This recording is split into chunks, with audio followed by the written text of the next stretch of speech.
The last one we did was what? Was episode 6, obviously. This is episode 7. I think it was just us. Yeah, last one we did was just us. It was just us again. It was right as I sabotaged myself before I went. Right before the clash? Yeah. That is what it was. So for those of you that have watched the previous episode, Noe proclaimed he was going to win the clash. Listen, and it's fine. Okay. It's rigged. Okay, it's fine. No, It's rigged. No, I'm kidding. I'm joking, All right, of Lavetti. course. No. I'm just kidding, Lavetti. I love you. You know that. No, we went to the clash, and Jarrell Roach won. And in all honesty, the moment I saw him go on stage, I knew he was gonna win. Like, that's just the way it went. You know what I mean? So like, I'm happy with my performance, and it is what it is. You know what I mean? Like all things. It was a learning experience. You got good video out of it. Yeah, I did get a really good video out of it. And you can do it. It's not like you can't do it again. You know what I mean? Right. I mean, my ego won't allow me to. But other than that, no, I'm kidding. No, I'll definitely do it again. The only bummer, I feel like, I forgot to message Daisy for like my notes, and I'm pretty sure they don't have them anymore. Oh, yeah. I don't know. I don't know if they keep those or not. I'm almost positive they're just a notebook piece of paper that they crumpled up, threw away when I didn't ask for it. It does sound like I'll be on the next one, not April, but whatever the next one is. I emailed Daisy and any predictions? Nope. Nothing. I got nothing. Just like my jokes. Yeah. Well, we got another one this Thursday. I'm excited for. Yeah, I've only seen. So I know Caleb's on it. Do you know if anybody else is on it? Caleb's on it. Jocelyn DeBonis is on it. Shoot, who else? There's a couple people on. They're gonna hate me if I don't remember them. Fuck it, I don't remember. Well, I haven't even seen a list. I didn't even see it. It didn't even get posted in the comedy scene page. Gabriel Faher is on it. Should I know that name? Yeah, he does comedy. He just doesn't come around. Is he from around here, or is he? Okay. Yeah, I haven't seen him in a minute, but he's funny. Who else?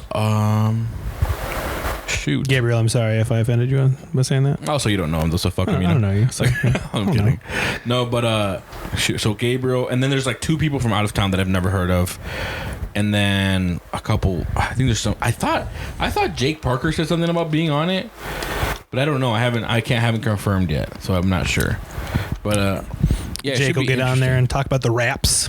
Yeah, he about likes the raps and Jesus. Yeah, I don't know. It's been interesting though, for sure. Definitely jinxed myself. It is what it is. Yeah, but you know what? You jinxed yourself. We've been touring a little bit. It's been going well. Yeah. You had a banger show last week. Yeah, that was fun. First, I had that's a good experience there for you. Also, we should probably do an intro to this podcast. Welcome to Making Lite with Brent and Noe, by the way, as I interrupt this sentence. But no, I had my first ever outside show. I have never done an outside show. I've done like a couple open mics when the doors were open, but like, you know, that doesn't count. Yeah. No, but yeah, first ever outside show, and also didn't know it was outside till I got there. Nobody did though. To be fair, we all thought it was inside. But dude, it was a banger. Like, I was actually super surprised with the way that the show turned out, the way the audience was there. They were like having a great time, so we were having a great time. It was exciting. It was in North Platte, Nebraska. Yeah, for a bunch of libertarians. Those guys like to have fun, so it's no surprise that they were having what you were having to say. Right. Yeah, it was cool, man. There was a bunch of people there. It was at a brewing company. Shout out Peg Leg Brewing in North Platte. So other than you and Monty, were there any other brown people in the crowd? Not within a 100-foot radius, no. Or a 1,000-foot radius, for that matter. That's the whitest town. Also, dude, let's just talk about this real quick. We were in this town, right? So my wife and I both went down there, and we are staying in this hotel, literally walking distance from the venue. Like, I literally walked to the venue. I made a whole joke about it. And I get to the venue, and we do our show, whatever. We go back to the hotel. I'm chilling. And me and her haven't eaten. So we're like, let's go find something to eat. So I go online, and I find an actual diner.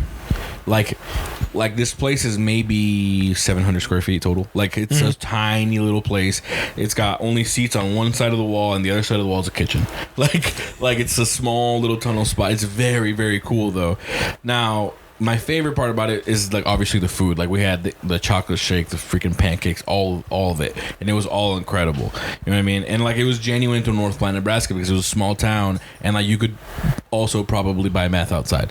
Like, oh, for sure. Yeah, like, or inside probably. Where like the waiters or waitresses wearing like those like those little like aprons and shit, like from the 60s, and like the little hat. They weren't wearing that. You know what else? There's like a man in the corner hitting his wife. No. They weren't wearing that. You know what else they weren't wearing? Teeth. All right. At least not all of them. You know what I mean?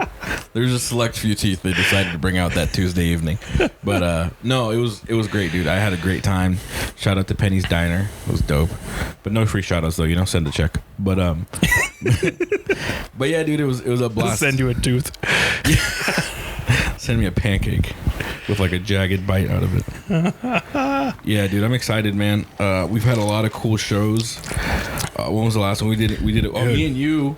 I felt like little milestone for us both. We both got to headline our first show. Yeah, man. That was pretty cool. Did I bomb? Let's not talk about it. But I mean, you haven't even watched the video back yet. I know you haven't because you wouldn't feel that way. No, dude. And no joke though. I felt really good lately. I felt I've been in a really good rhythm. I felt like Norfolk's. I had the best set I've ever had. When I hosted that show, I felt like that was the best set I'd ever had. And then the next night in Tacoma, when I headlined, I was happy with the way, I was disappointed at first, and it was just because I missed a joke that I really wanted to tell. But then, I was happy with the way it went. So, yeah, I thought you absolutely murdered in Norfolk. You were hosting for the show I headlined on, and dude, yeah, your energy was incredible. Also, probably, and I'm not saying this just because you're my friend, but you're probably, at least for that show, for sure, the best host I've ever seen for a show. Your energy was dope. Not only did you do very well, telling jokes for how you would you do 15, 10? I did, 13, somewhere there. So not only did you murder, but you kept that energy. You kept them up in between if you had to, or you just kind of went right into it if you had to. There was no lulls in between the hosting spots, and that was dope. That was so hard to do because I went up and hosted in Tacoma the next day, and it was your boy had a rough time, right? It was a fun one. That was crazy. That was such a weird room. It was a weird room, and shout out to Rachel though. Rachel fucking murdered that room, right? Everybody was kind of talking and hanging out. I mean, there had to have been 70 people in that place in that little bar. Yeah. And dude, when she started talking, everybody just kind of stopped and walked up and started listening. Yeah. The other thing too that I realized that it made me feel a little bit better about that show was that she also couldn't harness the whole crowd. And out of everybody, she did the best of everybody that night. And she still also had a hard time getting them to listen to her and to focus. Because when we were going up, when I was hosting, I had maybe 20% of the crowd with me. They were watching, but they were starting to get engaged a little bit. Then I brought up John. He did well. He got them engaged a little bit more. You know what I mean? Tyrell came up. And then I feel like Tyrell did very well because he brought in more people. But for whatever reason, I think just something switched in him also, in the middle of Tyrell's set. I don't think it's anything he did. But I think for whatever reason, they just started getting real chatty. Even more chatty than they were. Yep. And by the time Rachel went up, she literally had to scream. She was damn near yelling into the mic, delivering well, obviously crushed, but she had to do that to get those people to turn, and even she didn't capture the whole crowd. Yeah. Because during her set, I walked to the back, and there was probably 30 people in the back just talking. And I really do think on the next time we do a show like that, we were all talking about it. If we bring a second speaker, I don't think that happens, because the problem was those people in the back couldn't fucking hear. Even when Rachel's yelling, you couldn't hear anything back there. It was muffled, so you could hear noise. Yeah, you couldn't hear punchlines and stuff. I was happy. I did 25 minutes, and I felt like the first, third of the room I kept. Yeah. And with the way I project, I think I'd say even more than that. Yeah. I'd say you at the very minimum had half the room. I thought so too, but I wasn't going to say that. People were definitely paying attention to you. You have you talk loud as fuck, obviously. So you can, but not even just being loud. It's you have a command, your voice commands attention. So it's a good thing. You know what I mean? I think that's my next goal, right? Is, I went from, I felt really good on that hosting spot in Norfolk. I felt good in Tacoma, and then I hosted Gate 10 that week, and I even felt good there, and I never feel good at Gate 10, right? Yeah. And Gate 10 is what it is. We all know what it is, and I felt good there, and I felt like I still tried to keep energy between people, and I think my next goal is to refine that so much that I get asked to come host a show or open for somebody out of town. Like that's kind of what I think that's the next step really for all of us. Right. But like that's where I'm going to try to really focus on is making sure that I bring that energy every time and really just try to like, if I have a 10-minute set, like that's essentially a hosting set. Right. And I need to hit that with as much energy every time. Right. Yeah. And that's a very good point because, and it's interesting, a lot of people who are like looking at, oh, I want to move up and do this or do that, or my next step in my comedy career. Like, there's nothing wrong with thinking that, but you have to understand that, like, if you're being realistic, if you're going to hop on a tour with somebody, you're probably going to host. Yeah. And, like, if you're not good at that, that's tough. Like, people, they're not going to want to bring you. Right. Or they're going to bring you once and you'll be like, oh, that was tough. Right. And they'll bring you one more time, and if you drop the ball again, like, they're not going to bring you. You know what I mean? Yep. So, like, you don't want it. You want to, it's one of those skills you do want to cultivate for sure. But you got it, man. It's one of those, it's for sure something that I feel like you're very good at. I appreciate that, man. With it. Appreciate it. I try to, I've done a good job before. It's just not something that I feel like I can consistently do well yet. And I'm still working on that too, because I get too caught up. I find myself getting too caught up in like the realization of like whether or not people are paying attention. I'm like, oh, shoot, like, is this room even listening to me right now? And then my mind will spiral and be like, oh no, like they're not gonna like this next joke or the joke after that. And then I'm like, what joke do I tell? When really, if I just kind of like didn't think that and stuck to my jokes, it'd probably be fine. 100%. So that was actually something. So when I got on stage, like in Tacoma, and I got what, 9 minutes in, right? And that back third of the room is talking and it's loud back there and you can hear it. And something that I tried to focus on, and we haven't looked at the tape of any of their stuff yet. So I think I pulled it off, is I was like, I'm just going to deliver this like everybody's paying attention, and I don't want it, like, I'm not going to let it show on my face that I'm frustrated if somebody's not listening or they're talking. And I was like, I'm just going to power through this material and do as good as I can. And I think that was just that mindset of like, I wasn't gonna be derailed is how I was in my head. And and I think you're right. Like, I think going into it with that mindset helped me. And I think you're right in what you just said. Like, sometimes we get into our heads and like that little self-doubt in the back of our head is like, they're not gonna like it, you might as well just shut the fuck up. Nah, you fucking suck. Yeah. No, honestly, dude, if I'm being realistic, that's a big issue for me. Like, for whatever reason, I have a hard time in general. Like, it's weird. Like, I have self-belief. Like, I believe in myself, but I find myself also being almost too harsh of a critic sometimes, that for my own good, because I can't benefit from it. Like, it's to the point where, yeah, like, I'm being honest, and yes, I did struggle with this, but maybe if I were to just kind of give myself a little bit more slack, I might be able to benefit from that as well. Whereas I don't know what to do with this criticism that my mind is giving me, because sometimes it's too much. Right. You know what I mean? Right. Where I feel like I could definitely benefit from at least trying to be like, all right, it's gonna be fine. And that's what, so I had this conversation with John recently about like believing in yourself, because I'm very big on that. Like, I struggle with it, but even then I'm still one of the people who is always going to be like, you have to drink your own Kool-Aid a little bit. Right. But if you didn't admit that out loud, nobody would know you struggle with it, because you're good at projecting confidence, right? Like, that's something that I've always, like, anytime I've ever been around you, like, you are good at positive self-talk outwardly. But I think all of us are our own harshest critics. Yeah, in my head, I'm like, fuck this thing. And I'm kind of the same way, right? Where sometimes it comes off like almost cocky.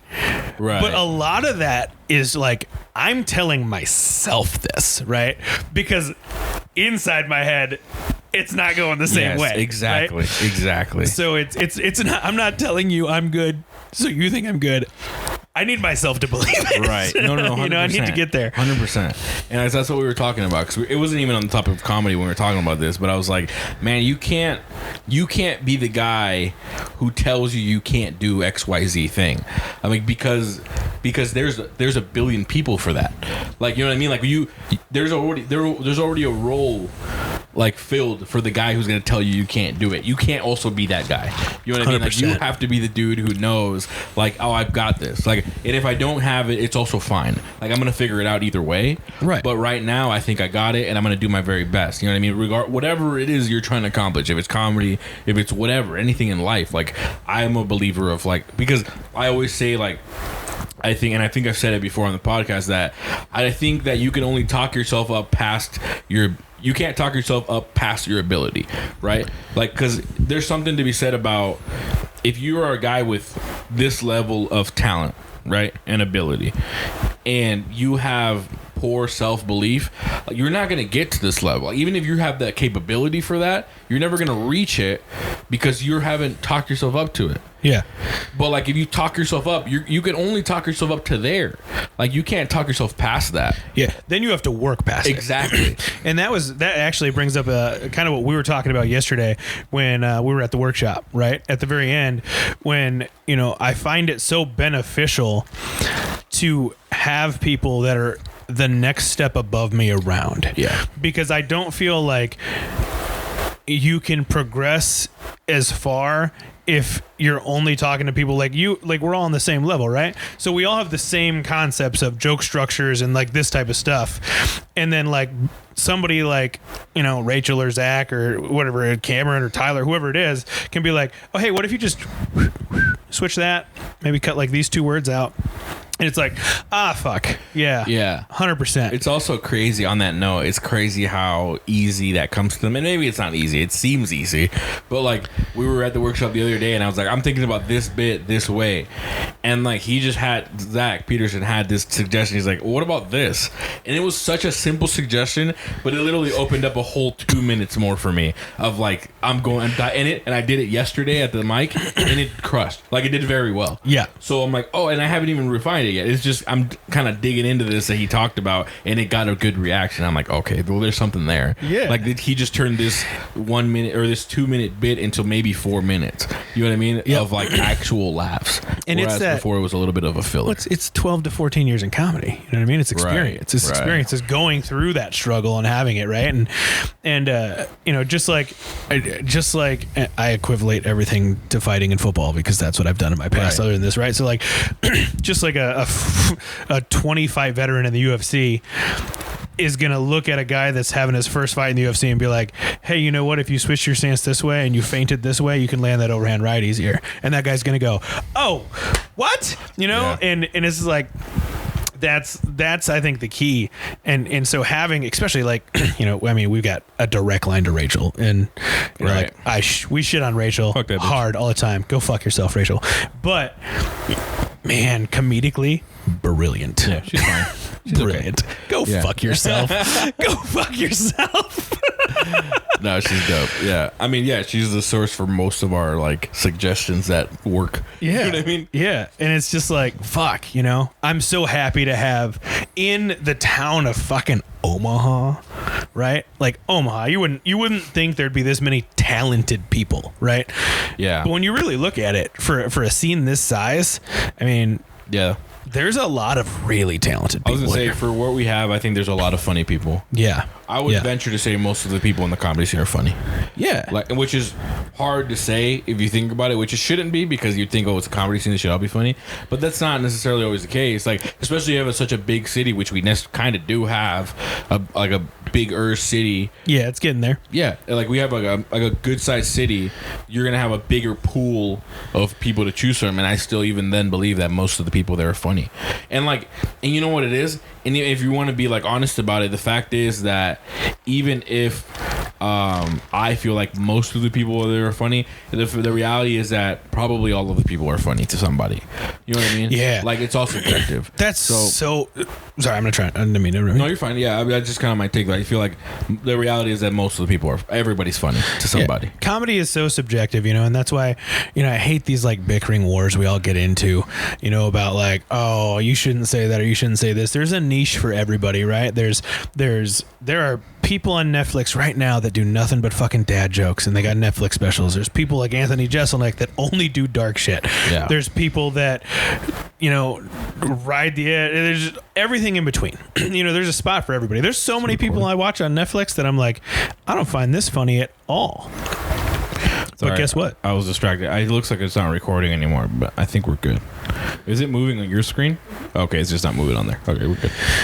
Yeah. No, that's 100% a good point about, like, there's lanes for everybody. And I think that's, I don't know, I think if you, like, truly try to think that way, it helps you be, like, not a dick. You know what I mean? Because, like, you don't want to also think, like, having that opinion of somebody. I think you should always be clear of, like, even if you don't like somebody, it doesn't mean that somebody else isn't going to like them. So you can't say this person is or isn't this thing. Whatever it is, whatever the adjective you want to put on their descriptor is, you can't say, oh, they aren't blank, because to you they're not. You know what I mean? You don't feel like they are. Right. That's fine. That's how you feel. In your perception of them, this is how you feel, but, like, it's not necessarily the case, right? Like, as we've learned clearly.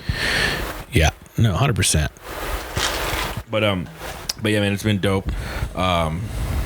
It's been fun, man. I'm excited. We got a couple shows coming up here. Now that we got these podcasts rolling out a little bit more consistently, too, shout out Caleb and Lighthouse Media, I think it's called. I don't even fucking know, bro. Hey, man, shout out to whatever it's called. You know what I mean? Like, you know who you are. We appreciate you. Yeah, no, for real, though. It makes it so much easier, so much less stressful. Go check them out.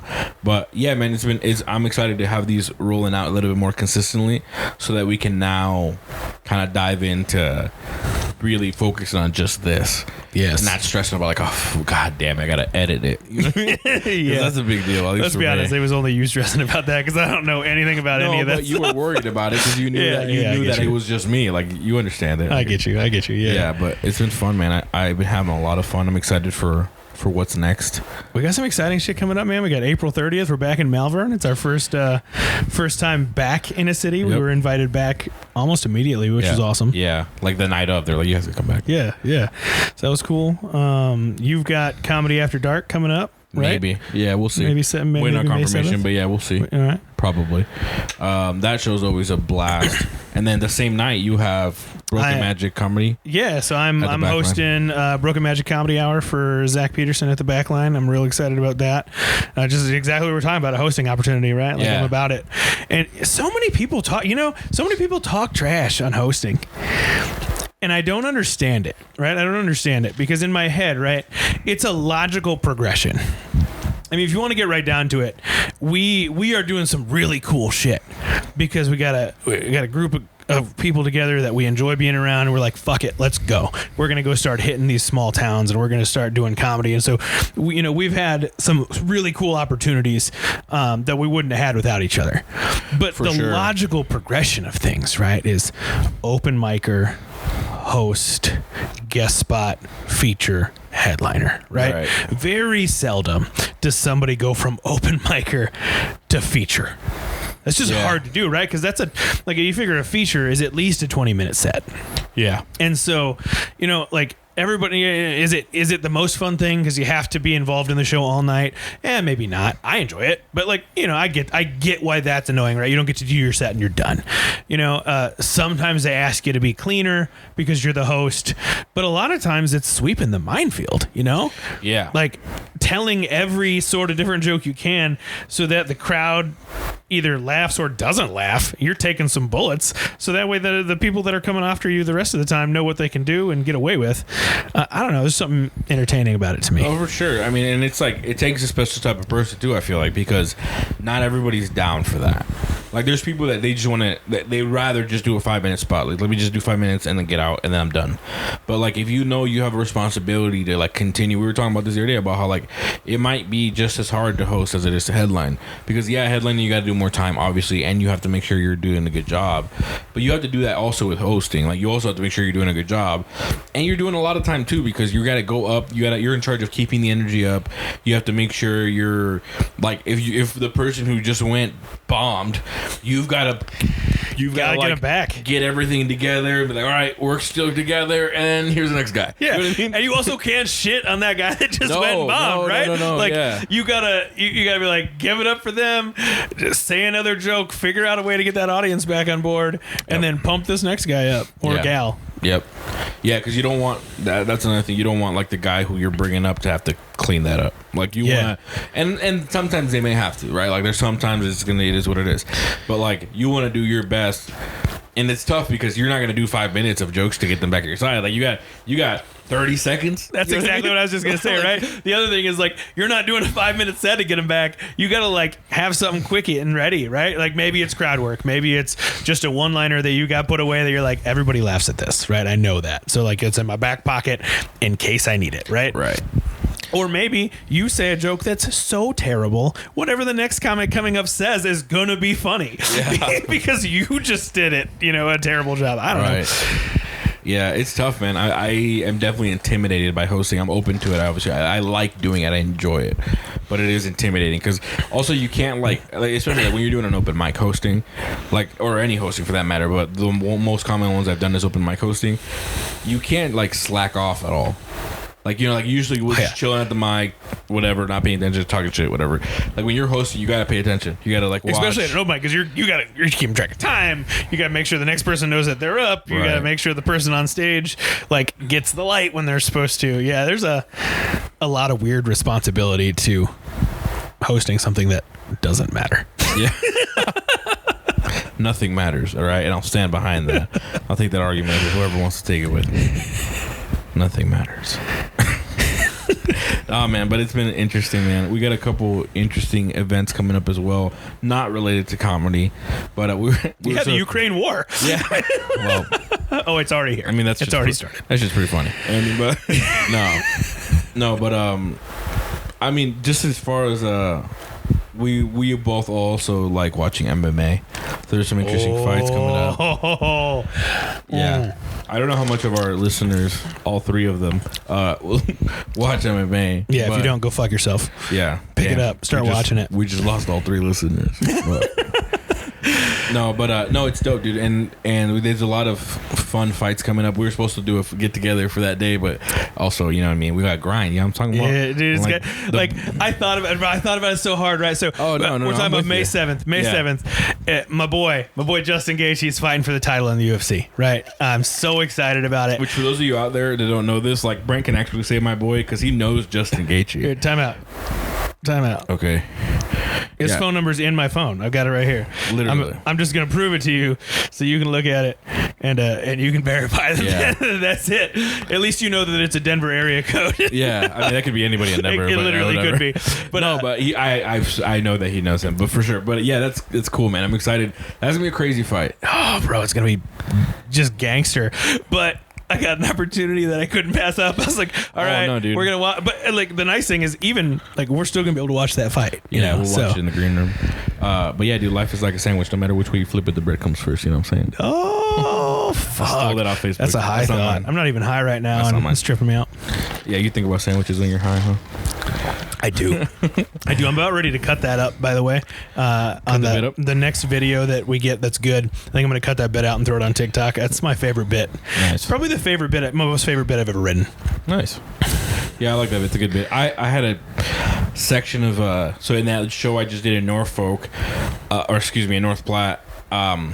I do this joke about where I say one of the punchlines is, and I beat my wife, right? I don't want to give the joke away, but that's the punchline.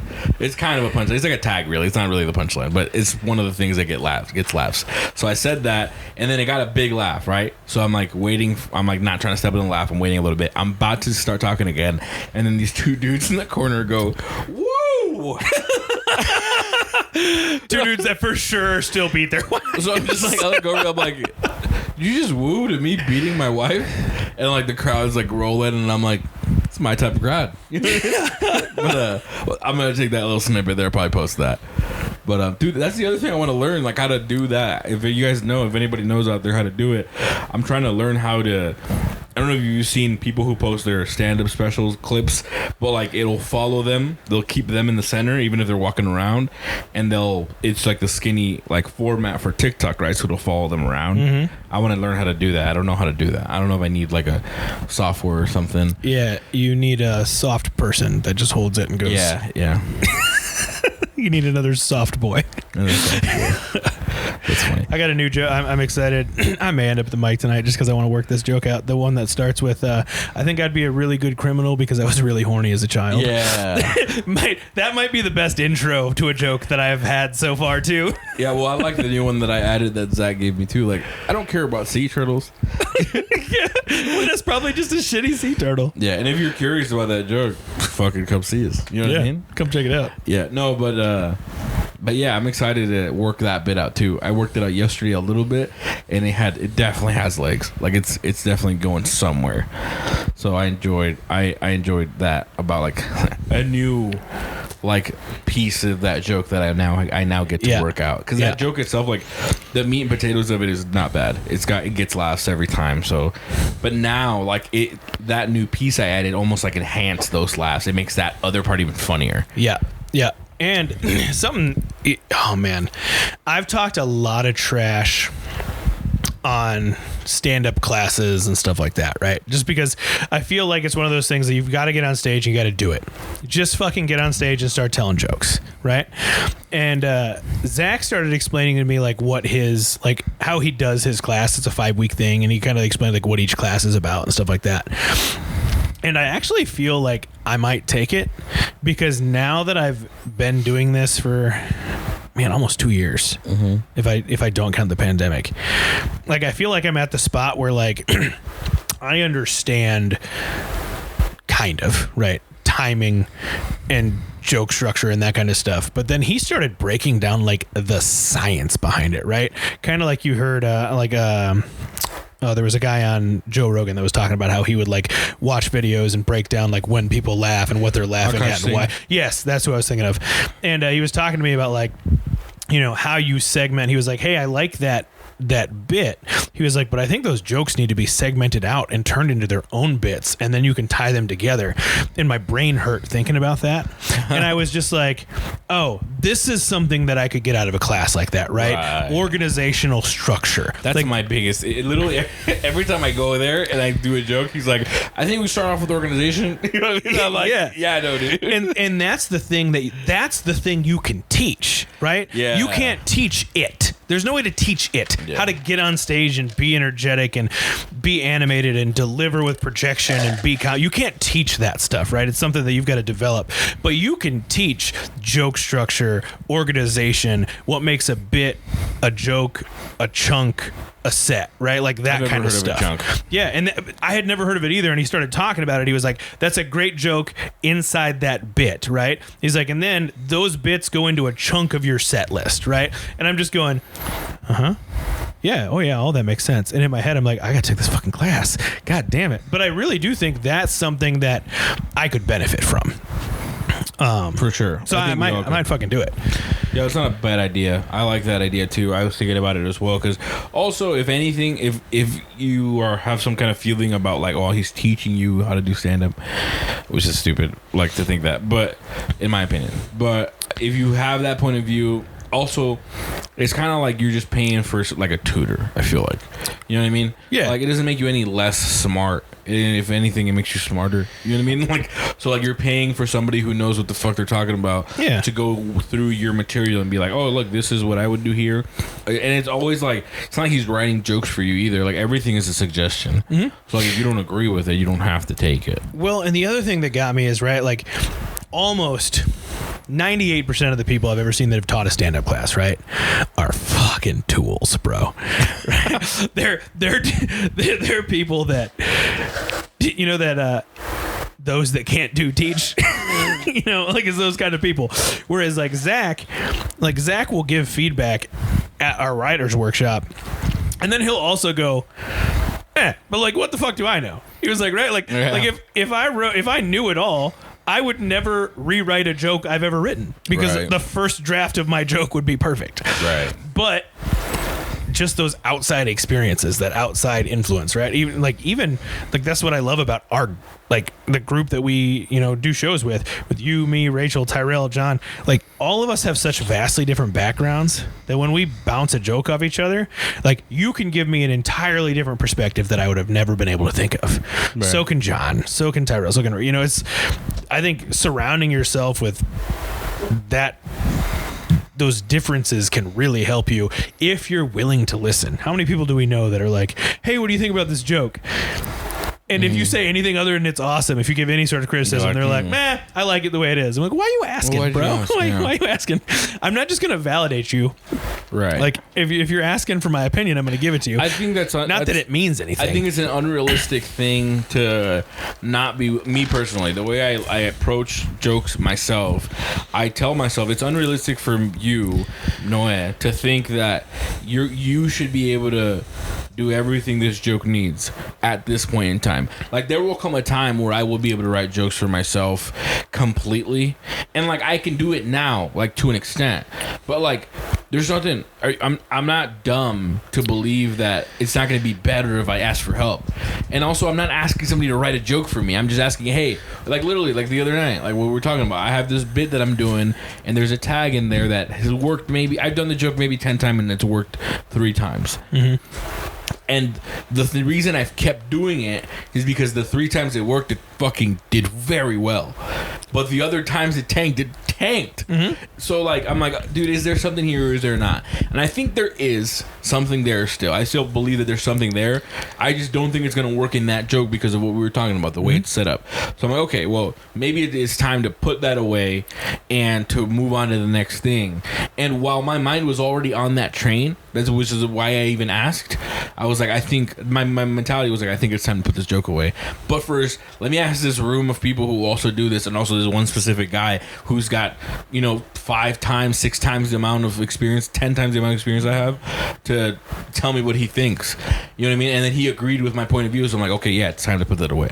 There's time to move on, or to rework it at the very least. Yeah. So like, I think it's unrealistic for you to think like, oh, like, listen, like, if you think that you can't gain anything from asking people for help, I think you're crazy. Like, if you have good jokes without it, I think you'd have better jokes. Yeah. Also, like, I think if you believe that the comedians at the highest level aren't bouncing jokes off of their other best friends, right? Like, if you think that Ari Shaffir and Mark Normand and Tim Dillon and those guys aren't bouncing bits off each other and being like, what do you think about this? I think you're lost, man. I think sometimes people, they romanticize that idea. Not only that, but I feel like sometimes people want so badly to be perfect themselves that they're like, no, I need to do this on my own. Nah, we don't, bro. We don't. Like, if you do, that's come up very with the premise cool. and the setup and the punchline, and then like it's okay to bounce shit off people. And like, listen, like, maybe you will. You know what I mean? Like, you definitely can. You know what I mean? Like, maybe you're able to. There's nothing wrong with that. Maybe like that's how you want to do it, and you want to, you're gonna write a joke with you're gonna write a setup, a premise, write the setup, punchline, good, and then you're gonna do it a million times at an open mic, and that's great. Like, that's how you should do it. But like, don't think that because you didn't ask for help. I don't know how to put it into words, but it's like, I don't think that you're losing anything by asking for help. I don't think it makes you any less of a comic. I don't think it makes you any less of dedicated to your craft. Like, if anything, you're being honest with yourself, because you understand that there's people in this that are far better than you. Yeah. Just being honest, far better than you. If you want to be really honest, there's people that are so much better than you that you'll never be as good as them, and that's just the way it is. Yeah. So like, why not be willing to ask for help? And like, granted, like, there's people who won't want to help you, and that's true too. But like, when you have somebody who's offering to help you, or somebody who's clearly open to helping you write some certain material, be open to it. And like, don't think of that stupid mentality of like, oh, he doesn't write my material. I'm like, that's what makes it better. Right. Because sorry. Go ahead. Well, and let's be honest, right? 90% of the suggestions I get from people I don't use. Right. But the ones that I do are fucking gems, right? And like, take my favorite bit, for example, my sandwich bit, right? This is 100% mine. I've yet to have anybody give me a tag for that was better than the ones like that I've used at an open mic and landed better than what I already wrote, right? There are going to be those jokes that you write that you're like, wow, it's there. I would say most of them will be that way. Yeah. But on those ones, kind of like you and me both have those jokes of ours that were like, fuck it, I love this premise. Something. I love this idea. I don't want to let it go because I think there's something there. Those are the ones to bounce off people because you're like, I can't make it work. Right. What do you think will make this work? Right. Yeah, that's a good distinction because I feel like it's sounding like I'm saying just how people write your jokes. That's not what I mean. Like I'm just saying like exactly how you said it is a perfect way to put it. Like you're going to come up with most of your material as you should, right? Like you don't unless you got the money for writers, you're not going to have writers. Mm-hmm. So, write your own material. But on the specifically, like you said, on those ones that there's something there, you're just working it and it doesn't. You can tell there's something there, but there's something stopping it. Those are like you said, those are the ones to look for help. Yeah. And also, the idea that people who have a different style than you shouldn't be the ones to help you is ridiculous. Because if that joke's not working right now, hey man, maybe you need a different point of view. Okay, like the point of view you have right now is clearly not working. So let's look somewhere else. You know what I mean? And I think that's true. Like in a lot of things, like maybe not even just comedy, but like in life in general. Like if you have an issue and you solve all of your issues the same way, and you still have you have problems, like hey man, maybe try something else. Yeah, you know what I mean? Yeah. Like, try a different approach. And I don't care if people give me feedback. Anybody. I don't give a shit who gives me feedback. Is it really annoying sometimes when you're at an open mic and I'm doing a bit for the first or second time and this person that has never been to an open mic walks up to me and is like, what would make that way funnier, right? Sometimes. But what do? I smile and I go, what? And I nod and I smile and I listen. And there have been 2 times where somebody has walked up to me and be like, what'd make that funnier? And I was like, oh, what? And they said it and I was like... you son of a bitch. That's a great idea. You're right. I was like, that's perfect. I will use that. But it takes that mentality too, though. Like you can't it's funny because we were just talking about like drinking your own Kool-Aid, but you have to be like objective, right? Like, you can't be that guy who like, listen man, like I don't care how long you've been doing comedy, especially if you're at our level, at this level of open mic. If you've been doing comedy for 2 years, if you're not if you're not paying your mortgage with comedy, we're at the same level, baby. You know what I mean? Like that guy who did his first mic today, same level. Yep. You know what I mean? And like at least that's how I try to view it, because like what benefit is it to me to be like, oh, I've been doing comedy damn near a year. What's this guy who's been doing it 3 times got to tell me? I'm like, dude, we're at the same level. You know why? Because you're not gonna literally the common theme between everybody who does comedy that I've heard, like an experienced successful comedians, are like, oh, you don't even remember the first 3 years. Like they're nothing. Like they're literally just you getting used to being on stage. And like here we are putting all this weight into you're 8 months in comedy. Fuck out of here, dude. Yeah, like, yeah, it doesn't 100%, matter. 100%. I think it's just being honest with yourself too. Like, and I think it's just a personality thing too. Like, there's people who are that way in everything. They're like, oh, I've got this much seniority or experience or whatever the fuck it is, and they have this perception of themselves, and that's fine, man. Do your thing, I guess. But like, it's not gonna. In my opinion, it's not gonna carry you as far as you hope it would. You know what I mean? Also, you're not as far ahead as you think you are. You never are. Oh, that's never the case. That's very accurate. Yeah, but yeah, that's interesting, man. It's I don't know. There's a lot to learn still. I'm excited for the road ahead. It's a grind though. Yeah. Well, dude, the perfect example is yesterday. Like, we had all those great shows. I'm going on vacation on Friday, man. I'm going on a cruise. I'm leaving Friday. Some white people should do. I don't have a show before that. Before the show? Yeah, I don't have a show before the cruise. I don't even have one. I have one with a week after the cruise, the Saturday after I get back. I guess we have Melbourne. Right. But so like, I was sitting at my house Monday and I was like, just kind of want to stay at home, game, fucking veg out. And I was like, it's Zach's last writer's workshop. If I don't go, like, I'm going to fucking be pissed at myself. I'll feel like dog shit, And I was like, I drug myself out and I went. And I was glad I did, because I got some great fucking feedback. And you weren't there yet. I did my Casper bit. The one that's one that I haven't won. I'm like, I love it, but I couldn't get the second tag right. And I've tried and I've tried and I've tried. Yeah. And Zach was like, He was like, oh, this is a great joke. He was like, your second one. And I was like, I know, it's the second fucking tag. I was like, I can't get it. And then he was like, he gave me some feedback on it. He was like, what if you did it this way? He was like, because your first and your last, great. What if you did the second one this way? And I was like, yeah, I never thought of going that direction. And so now I've apparently got to go to Gate 10 tonight because I need to try that one out and the other one I was talking about. I'm excited. With work new jokes, it's nice. Like, it's that feeling of having a new joke, but it's the old joke that you know is going to kind of work. So it's even more exciting because you know you're going to get some laughs at least. Right. And you're adding tags here, so you can get like a real like perception. Also, I've been listening to a couple people talk about like their method and how they will take. I mean, this is like that New York comedy shit, you know what I mean, where you can go up 5 times a night, which would be nice. But it's like talking about that, about how they'll write a bit, like a new joke, and then they will perform it that night, get off stage, make adjustments, perform it again, make adjustments, perform it again, make adjustments. And I'm like, damn, dude. Like, and I'm being honest with myself. I'm like, do I even do that, like, with my jokes now? Like, I go up maybe 5 times. If I'm lucky, I'll go up 5 times in a week, right? Like, that means I hit Dubliner. I do 2 on Tuesday. I hit Wednesday and Thursday. I'll do 5 in a week. I'm like, do I do that? Will I stick to the same bit? Like, will I stick to that bit, take honest assessment of it, and then make adjustments, do it again?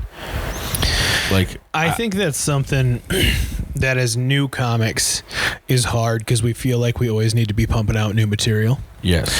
And I feel like when I first, and I fell into that trap a little bit too, when I first started coming back out in this scene, I did the same jokes, the same approximately 10 minutes worth of jokes for 3 months at every open mic. I did the same jokes,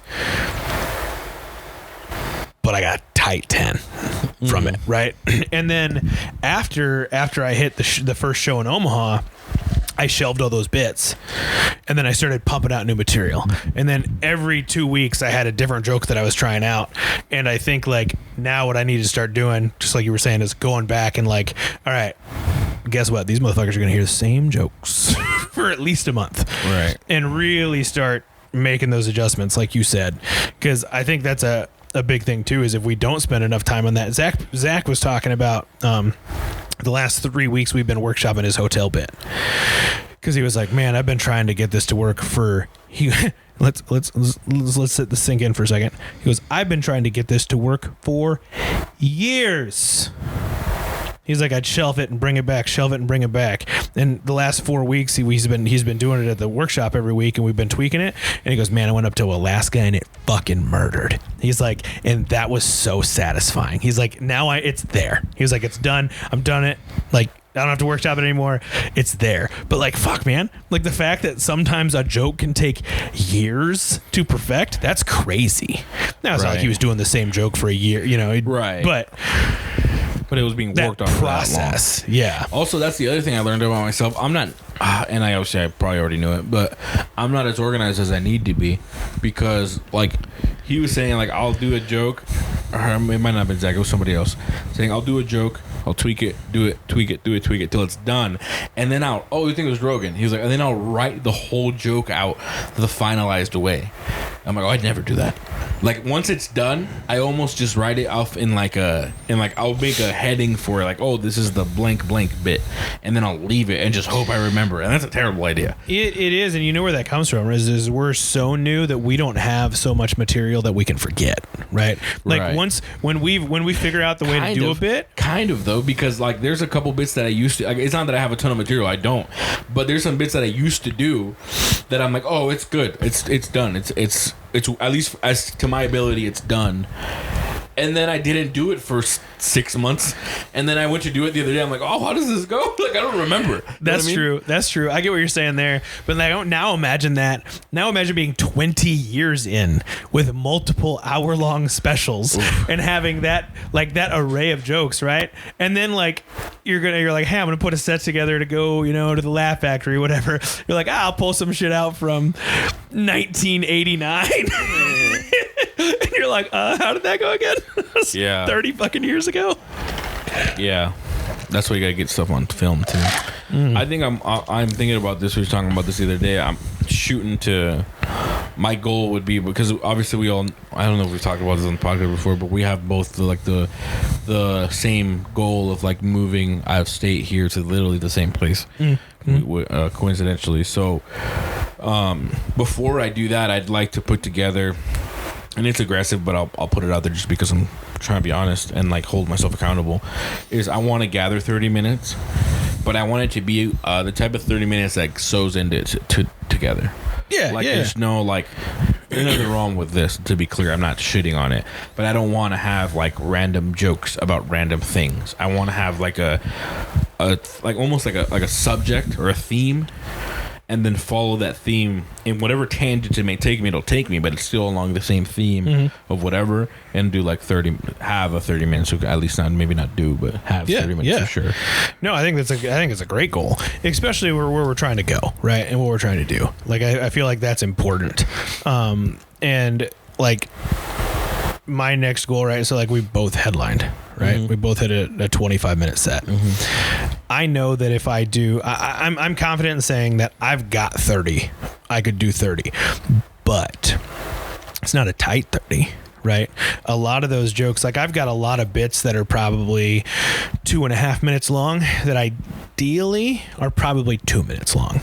Like when you sit down and you're like, I don't need any of this, I got to cut laughs down. Like there's too much space between laughs and shit like that. And what I'm really excited about is this type of small town bar stuff that we're doing right now. I think is going to make us a lot better really quick, because one, we're going to have to learn how to deal with these louder crowds. Yeah. But two, to keep their attention. And I noticed this when I was watching everybody. The crowd was paying attention until you got to a bit that took longer than 45 seconds for them to laugh at it. And once they listened to you for 30 seconds and nothing you said was a punchline yet, they went, grabbed a drink and kind of chatted until something drew them back in. They heard people laugh and they turned around. And so I was like, that is the textbook definition of tightening it up. Yeah. Right. It's removing those extra words. And that was something that Zach helped me with on a bunch of my bits, where he was like, I had my casino bit. I've got this bit about casinos and ads in Nebraska, and it had a full 2 sentences before it really got to the joke. And Zach was like, hey man, those first 2 sentences you don't need. He was like, how do you say those 2 sentences in 3 words? And I was like, I saw a casino ad. And he was like, bingo. And I was like, oh, I tried it the next week, killed. Yeah. It did so good. I got no problem saying it killed, because I did it at Barnado and it killed. Like, nice. It was on a show, not an open mic. It was, and I was like, fuck. That's the definition of tightening it up, right? Is just cutting out those and extra filler words. Yeah, that's the thing I need. I think, if I'm being honest, that's probably one of my biggest issues is a very wordy. And I like how Zach put it the other day, though. He was talking about how there's editors and there's plotters, right? And a plotter will have an idea and then kind of branch off of it, and then it'll like work itself out very, very meticulously but slowly. Where like a editor will write out a ton and then go back there and trim. Yep. Which is what I need to do.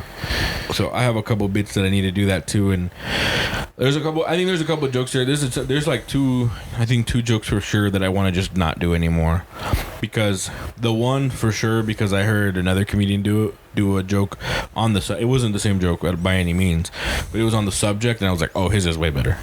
And I'm being realistic, I'm not that passionate about that specific joke. Like, I think it's a good joke and it works well. It works every time. But I'm not passionate enough about that specific joke to make it so much better. Specifically also because I've heard his joke already, and I don't want to tap into his joke, because he takes a different. We're both talking about Martin Luther King, but I go one way, he goes the other way. I know exactly what you're talking about. And we're almost talking about this. We're kind of talking about the same thing. He has a completely different approach, and it's incredible. It's so funny. Also, it's like a 5-minute bit, where my joke's like maybe 2 minutes. You know what I mean? And it's pretty quick. It's like little setup, little story setup, and then punchline, and like really that's where it goes.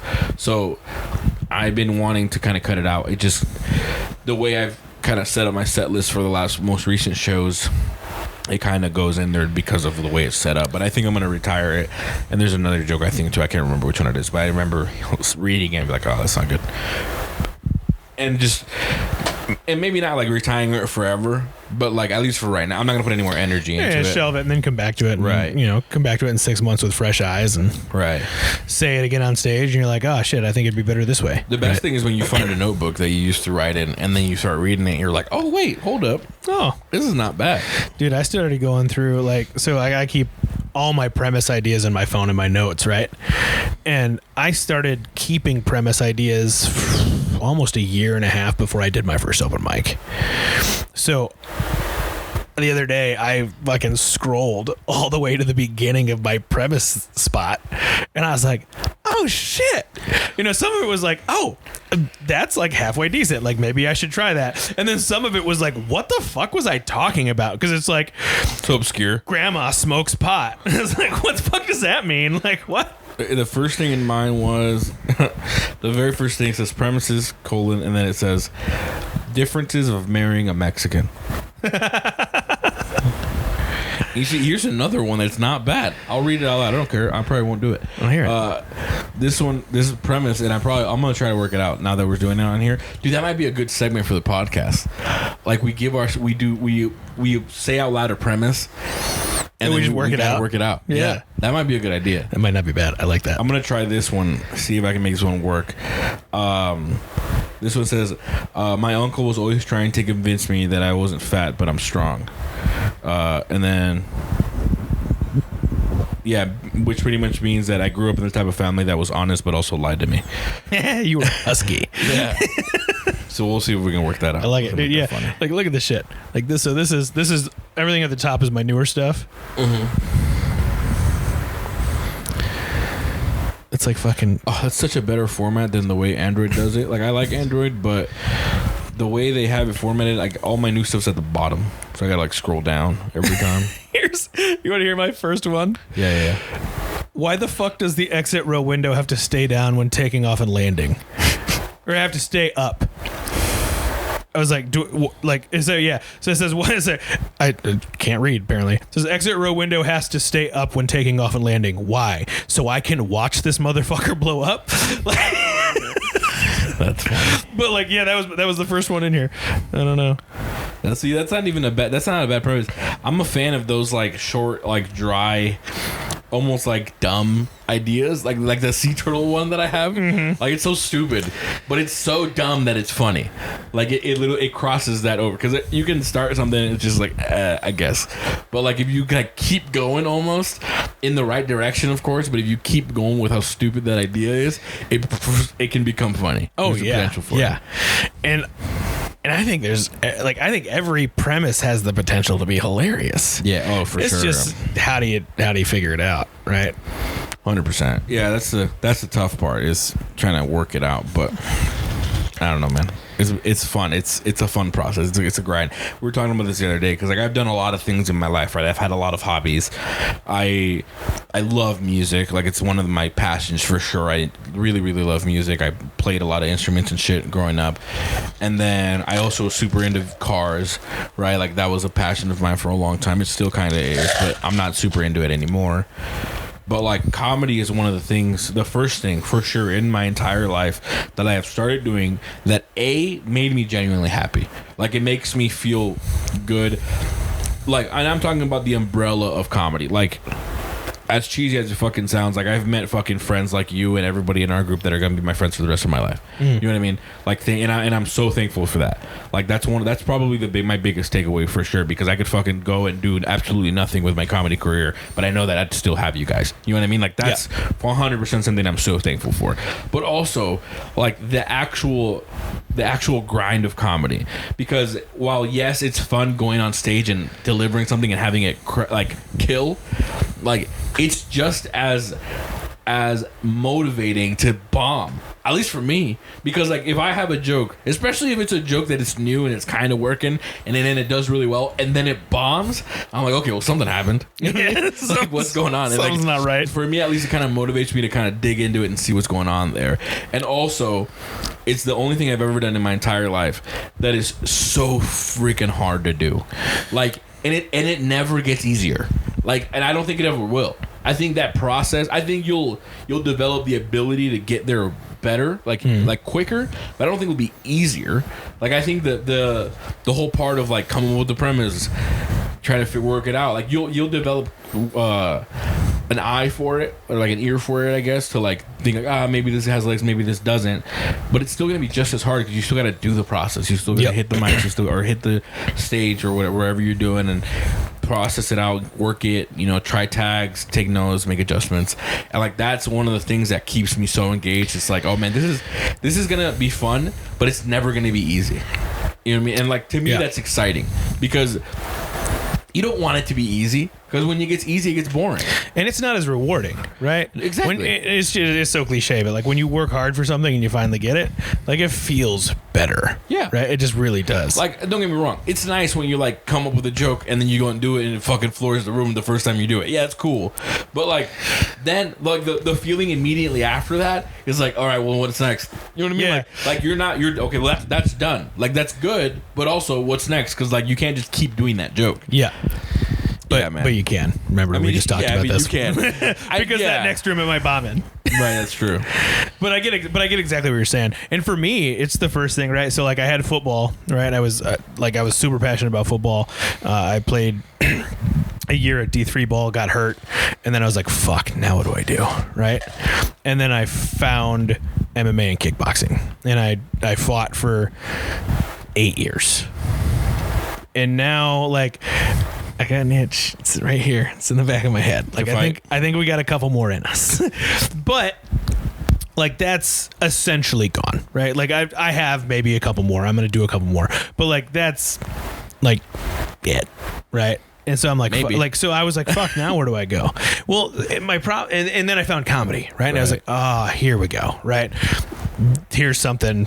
This is the next thing, and it's something that I can whole ass and just keep going with. I'm not going to age out of this, right? And it's comedy is probably the first thing since football and fighting to an extent, right? Where I have whole assed it. Because I'm kind of a half-ass guy, if I'm being honest with myself, right?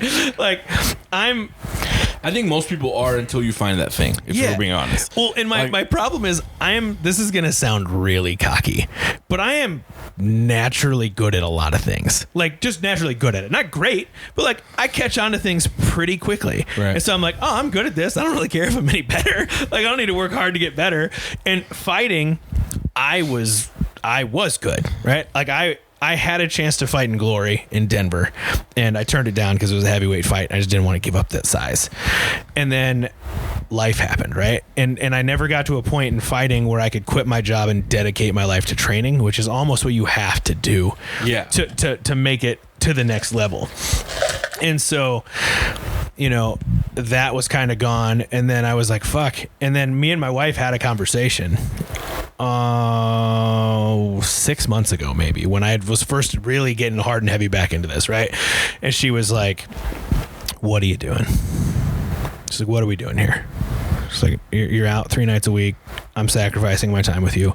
What is this? Because if this is going to be something that you do for a year and a half and then you go, nah, I'm done with it. She was like, I'm not willing to sacrifice this time for that. She was like, so you're either whole ass in this and you're all in, and it's still going to be hard, or you're done.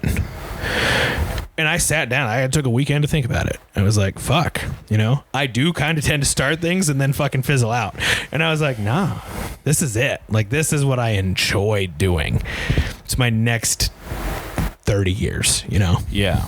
Yeah, 100%. That's a good point too, because which also take a moment to be like, shout out to our wives, both of our wives, because they fucking put up with all that shit. Yeah, that's right. Eve's here behind the camera, you can't see her, but my wife's busting her ass at the hospital right now. Right, dude, and like that's a tough gig, like being a wife of like somebody who's trying to like pursue something that probably won't work out. You know what I mean? Like, real, and I'm not saying for me and you specifically probably won't. I think me and you are both going to do well. But if we're looking at a numbers point of view, right? Like, the odds aren't great. Right. You know what I mean? And like, that's just being honest. And for them to be like supportive Dude, I told my wife this all the time. Like, I don't like, because she tells me that we had a moment when we went to North Platte. We were sitting at this diner. It's fucking 1 a.m, and she's like, "Holy shit!" Like, she literally was like, almost.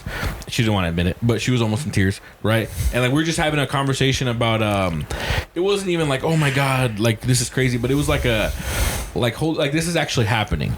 A moment of like, you're doing this, and she was kind of like giving me credit for like, oh, like you're doing well, like you're doing what you wanted to do, like this is cool. But like, if I'm being completely honest, like there's not a chance that I'm doing anywhere remotely as good as I'm doing if it was not for her. Mm-hmm. Because like that's what makes it possible, dude. Like, and like if you're a single guy doing comedy, maybe you don't get it. You probably don't understand it because you just fucking do whatever you want to do, and that's great, man. Like, good for you. And like, but if you have a spouse and you are like a significant other, even, and like they're not allowing you, but they're supporting you basically to do what you want to do and makes you happy, even though they're aware of the odds. Mm-hmm. But they never bring it up. They're not bringing up like, oh, it's probably not gonna work out. You know what I mean? Like, they don't do that. Like, that's so valuable, dude. Yeah, and it's not just. I mean, when you really think about it, right? It's not just like, oh, she's sacrificing time with me during the week, right? The days that I'm at Mike's, the days that I'm grinding at there, and I'm getting home late. I don't get home that late. Let's be honest, I leave early. But you know what I mean? Like the days that I'm not in the house, but now she's sacrificing weekends. She's going to fucking Takema on a fucking Saturday, right? Like that's her Saturday she's given up that we could be doing something else, right? But like for me, like now I owe her going out and fucking killing it as hard as I can every time I get on stage, 100%. Right? I owe her like, hey, when I said, hey, my next step is to get good enough that I can get asked to go somewhere with somebody, right? Like, as much as that's for me, like, that's for her, right? Because now, if I can do that, now it's, hey, let's take a weekend and go to Chicago. I've got an hour of fucking work to do. Like, we'll be in Chicago. We can do anything we want all day and all day the next day and whenever we get there, right? Or wherever we end up going, right? Anywhere that's not Takema, Nebraska. Yeah. I loved it up there. It was fun, right? But like, if I can, and all of us, right? If we can start getting to these little bit cooler, bigger cities, and now it's like, hey, now it's not, oh, you have to come with me to this shitty bar. It's, let's go to Chicago. Let's go to San Diego. Let's go to Raleigh, North Carolina. Let's go see some of these cool parts of the country. Oh, and by the way, I get to do something fun and get paid for it while I'm there. Yeah. You know, so yeah. I think it's a motivator. It's a big deal, man. It's like a cool, like you're saying, it's not just for you, but it's also for somebody else, which kind of lights a fire under your ass, you know? Like it makes it so you can't, and I don't know if that's the deal with people, because I know there's people who will start comedy and then they'll just stop for a while and they'll start again for a week and then they'll stop for a while. And like, I don't know if that's their issue, but I know for me, I don't think that I'd stop either way, but I definitely I'm not gonna do it now. You know what I mean? Like, I'm not gonna stop now, because like I have that behind me also as like a second bit of insurance that I'm gonna keep grinding. Right. You know what I mean? And like, I'm gonna keep pushing myself. And I feel blessed because anytime I get comfortable, she's very open with telling me, like, I think you need to be a little more critical of that joke. Like, it's not hitting. I don't think it's hitting the way you think you need it to hit. Yeah. And like, it's never like, she doesn't care if she hurts my feelings, which she shouldn't, because we're talking about like the art, and like if you're trying to get good at it, you need honesty. It doesn't mean your feelings don't matter. My wife's cold-blooded, bro, just like yours. Like, she will straight, dude. My wife doesn't laugh at shit. Okay, fair, yeah. She's a hard laugh, and so like 90% of the premises that I pitch her, even the ones that go really well at shows, she's like, man, trash. Yeah. It's like, it's not funny at all. And keeping you humble, but I need it. I do need that. I do need that for sure. And it took me a long time to get to the point where like we used to not talk about comedy. Because I got very defensive. So like, I'd say something I thought was funny, and she'd be like, I don't think it's that funny, and I would get upset. And I would legitimately upset and be like, no, like, this is why it's funny. And she'd be like, it's not. But if this is how you're going to act, I'm not going to give you feedback anymore. And like, I had to take a minute to like reflect and be like, wow, you're right. Like, why do I take feedback from everybody but you? Oh, because you make me insecure. That's why. Yeah. Because you know me better than I know myself. Yeah. Yeah. Yeah, it's tough, man. But Yeah, that's one of the things that's nice about having that person there, right? Like they're always going to be honest with you, regardless of what the situation is. So shout out to them; they're special, or whatever. But but yeah, dude, it's been a good podcast so far. I think we haven't done one in a little while, so we're a little shaky. But Yeah, we're rolling a little bit. It's been good. Yeah, we got to get to the mic here in a little bit. I hope you guys enjoyed us just kind of bullshitting today. And yeah, we're gonna have dude, next podcast is I'm excited for. We got a fun couple. It's gonna of be dudes, good. Couple of fellas in here coming in that are gonna be joining us. Also, the fact that we didn't even talk about how we're in a completely different setting than we were last podcast. And we just brushed right past. What are you talking about? Like, we're not in leather chairs right now. Oh, it is what it is. Oh well, undisclosed location, you know. But comedy underground, baby. That's right. No, but it's been fun, man. I hope you guys enjoyed the podcast. Make sure you like, subscribe, do all the things, comment below, anything really. I don't care what you comment, just say something. Mm-hmm. And then man, make sure you guys follow us on Facebook, on Instagram, both of us, and then check out Just Relax Comedy as well. We got some upcoming shows. Malvern, Iowa, April 30th. Yep. And then be honest, I don't know what our May shows are. May 7th, Brent for sure is going to be at the Backline. I may also be at the Backline later that evening. We'll see. Either way, go to the Backline May 7th and watch both of those shows. And then